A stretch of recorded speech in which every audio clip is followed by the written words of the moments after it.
देश में किसान सम्मान निधि की किस्त हुई जारी। पीएम मोदी ने आज जारी की 8वीं किस्त। 9.5 करोड़ किसानों का हुआ फायदा। प्रधानमंत्री मोदी ने किसानों से भी की बात। वर्चुअल माध्यम से यूपी के मुख्यमंत्री योगी आदित्यनाथ एवं कृषि मंत्री सूर्य प्रताप शाही भी कार्यक्रम से जुड़े। दिल्ली में पेट्रोल डीजल के दामों में फिर लगी आग। 8 दिन में पेट्रोल 1.97 रुपए, डीजल 2.22 रुपए महंगा हुआ। आज डीजल 34 पैसे और पेट्रोल 29 पैसे हुआ महंगा। अब दिल्ली में पेट्रोल 92.34 रुपए प्रति लीटर, डीजल 82.95 रुपए लीटर हुआ।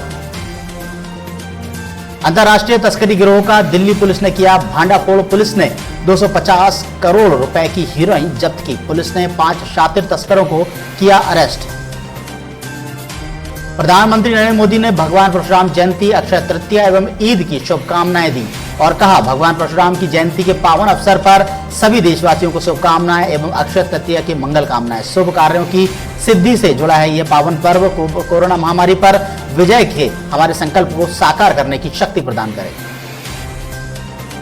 देश भर में ईद का त्योहार आज धूमधाम से मनाया जा रहा है। इस त्योहार को मीठी ईद भी कहते हैं। कोरोना काल में अपील की गई है कि सोशल डिस्टेंसिंग के साथ इस त्योहार को मनाएं।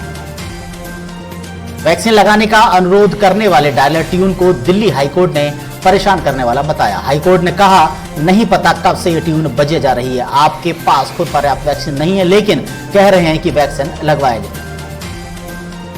गुजरात सरकार का बड़ा फैसला। छात्रों को कोरोना महामारी के संक्रमण से बचाने के लिए गुजरात सरकार ने 10वीं बोर्ड की परीक्षा को रद्द कर दिया है। इसके बाद अब छात्रों को अगली कक्षाओं में प्रमोट कर दिया जाएगा।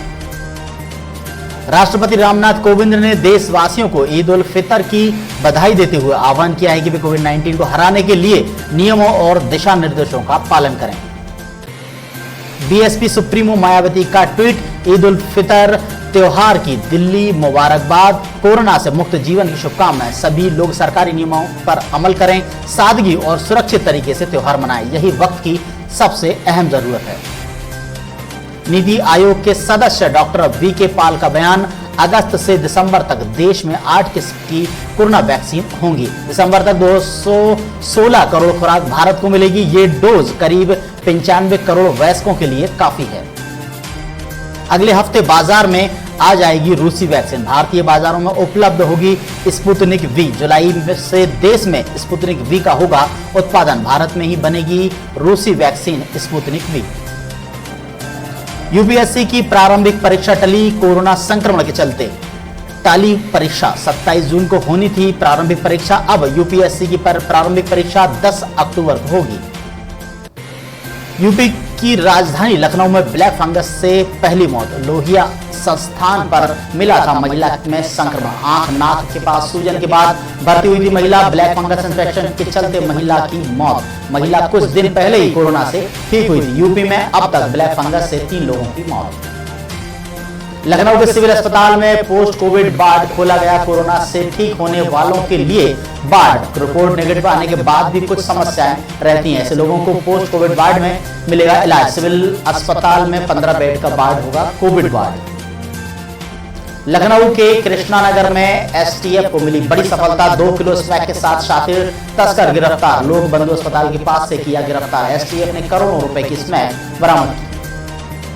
देश भर में आज ईद का त्योहार मनाया जा रहा है। कोविड के चलते लोग घरों में मना रहे हैं त्योहार। मस्जिदों में सिर्फ 5 लोग नमाज अदा कर सकेंगे। धर्मगुरुओं ने कहा, घरों में नमाज पढ़ने की अपील की और ईद को लेकर प्रशासन ने सुरक्षा के विशेष इंतजाम किए हैं। लखनऊ में युवक का शव मिलने से सनसनी। रेलवे ट्रैक के पास कटा हुआ शव मिला। पुलिस ने शव को कब्जे में लेकर जांच शुरू की। ठाकुरगंज के भंवर चौकी का मामला। यूपी के मुख्यमंत्री योगी आदित्यनाथ ने भगवान परशुराम की जयंती पर पूजा की और कहा कि पराक्रमी योद्धा, सत्य के रक्षक, भगवान विष्णु के 6वें अवतार, समाज में श्रेष्ठ मानवीय मूल्यों के प्रतिष्ठाता भगवान परशुराम जी को उनकी पावन जयंती पर कोटिशः नमन। लखनऊ में स्वास्थ्य विभाग के लिए एक और चुनौती। उत्तर प्रदेश में ब्लैक फंगस ने दी दस्तक। केजीएमयू के प्रवक्ता डॉक्टर सुधीर कुमार का बयान, ब्लैक फंगस को म्यूकारमाइकोसिस भी कहा जाता है। इम्यूनिटी लो होने पर ब्लैक फंगस अटैक करता है। डायबिटीज मरीजों को होता है ज्यादा खतरा। लोगों को अपनी डायबिटीज कंट्रोल करने की जरूरत। कोरोना मरीज लंबे समय तक एस्टेरॉइड लेने से बचें। ब्लैक फंगस का लक्षण मुख्यतः फेफड़ों में होता है। रोगियों में आंखों के आसपास सूजन, स्किन में इन्फेक्शन होने पर कालापन आ जाता है। यह फंगस रोगियों के दिमाग पर भी गहरा असर डालता है। सुप्रीम कोर्ट का केंद्र, दिल्ली, यूपी और हरियाणा को आदेश, लॉकडाउन में संकट झेल रहे मजदूरों को राशन के लिए पहचान पत्र की जरूरत नहीं। पहचान पत्र न होने पर भी मजदूरों को राशन दें। एनसीआर में सामुदायिक रसोई शुरू हो। सामुदायिक रसोई में 2 बार भोजन मिले।